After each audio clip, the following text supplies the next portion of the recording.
అమ్మవారిని ఆరాధించమని చెప్పు. ఆ మంగళగౌరి మిమ్ములను తప్పక కరుణించగలదు.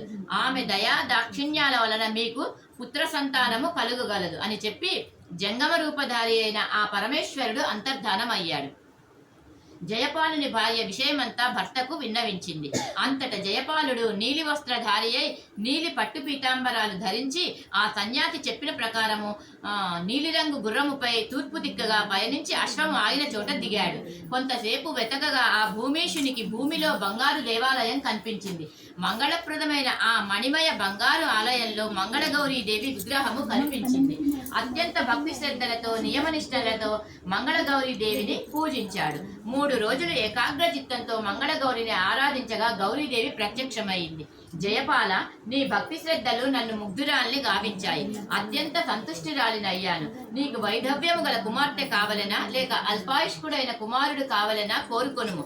నీ ప్రారబ్ధ కర్మను అనుసరించి నేనిట్లు వరమీయవలసి వచ్చినది కావున నీ అభిష్టాన్ని తెలియజేయు అని ఆజ్ఞాపించింది. అంతట దీర్ఘాలోచన చేసిన జయపాలుడు తనకు కుమారుడే కావాలని కోరుకున్నాడు.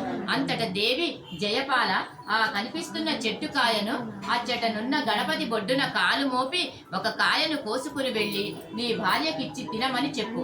అనతి కాలంలోనే ఆమె గర్భవతి అయి పండంటి బిడ్డను ప్రసవించగలదు అని చెప్పి అంతర్ధానం అయ్యింది. అత్యాశపరుడైన జయపాలుడు అట్లేయని గణపతి బొడ్డుపై కాలు మోపి అత్యాశతో తన కందిన కాయలన్నింటినీ కోసుకున్నాడు. కానీ విచిత్రం, అంతా దైవలీల అన్నట్లు అతడు కిందికి దిగి చూడగా ఒక్క కాయ మాత్రమే మిగిలి ఉంది. జయపాలుడు చేసిన తప్పిదానికి వాని అత్యాశకు ఆ గణపతి కోపించి, రాజా, అమ్మ ఒక్క కాయనే కోసుకోమని చెప్పింది, కానీ నీవు దురాశకు పోయి కాయలన్నింటినీ కోసి వృధా చేశావు. అందుకు ఫలితంగా నీ కుమారుడు తన 16వ ఏటనే పాము కాటిచే మరణిస్తాడు అని శపించాడు.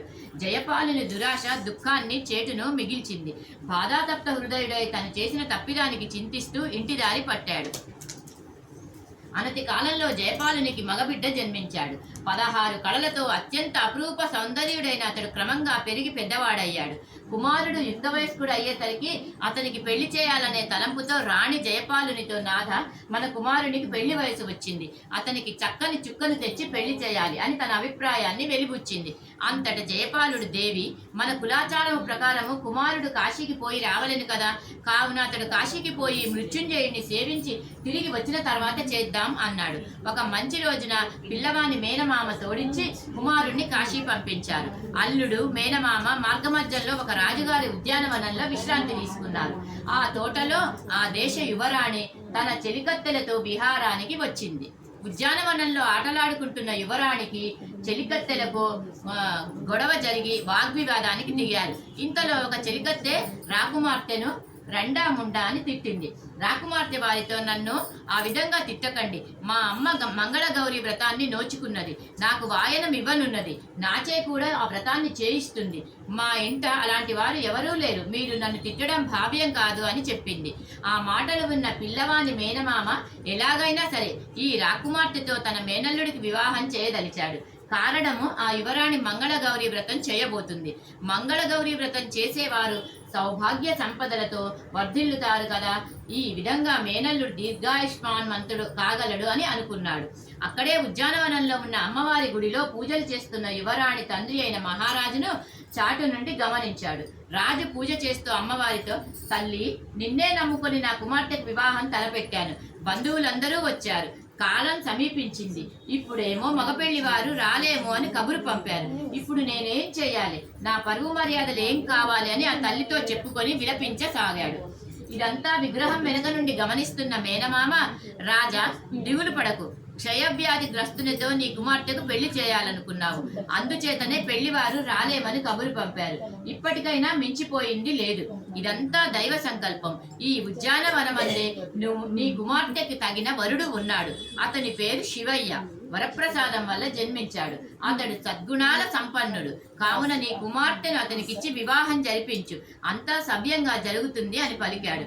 అమ్మవారే ఈ విధంగా పలుకుతుందని భ్రమించిన రాజు ఉద్యానవనమంతా వెతికి శివయ్యను పట్టుకొని అతని మేనమామతో మాట్లాడి అత్యంత వైభవంగా వివాహాన్ని జరిపించాడు. మహారాజుకు దైవ సంకల్పం వల్ల బంగారం లాంటి అల్లుడు దొరికాడు. ఆనాటి రాత్రి నవదంపతులు ఇరువురిని శోభనం గదిలోకి పంపించారు. ఆనాటి రాత్రి వధువుకు కలలో మంగళగౌరి కనిపించి, వధూమణి, నీవు మంగళగౌరి వ్రతం చేశావు, కావున నీకు ఈ రహస్యం చెబుతున్నాను విను. నీ భర్తకు ఈనాటి రాత్రితో ఆయుష్ తీరిపోతున్నది. ఒక నల్లని త్రాచుపాము నీ గదిలో ప్రవేశించి నీ భర్తను కాటివేయడానికి వస్తుంది.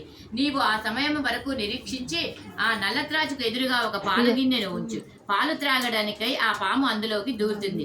వెంటనే నీవు ఒక పసుపు గుడ్డతో ఆ పాల పాత్రకు వాసని కట్టి అటకపై ఉంచి మన్నాడు నీ తల్లికి వాయనముగా ఇవ్వు అని చెప్పింది. ఆమె దేవి చెప్పినట్లే చేసింది.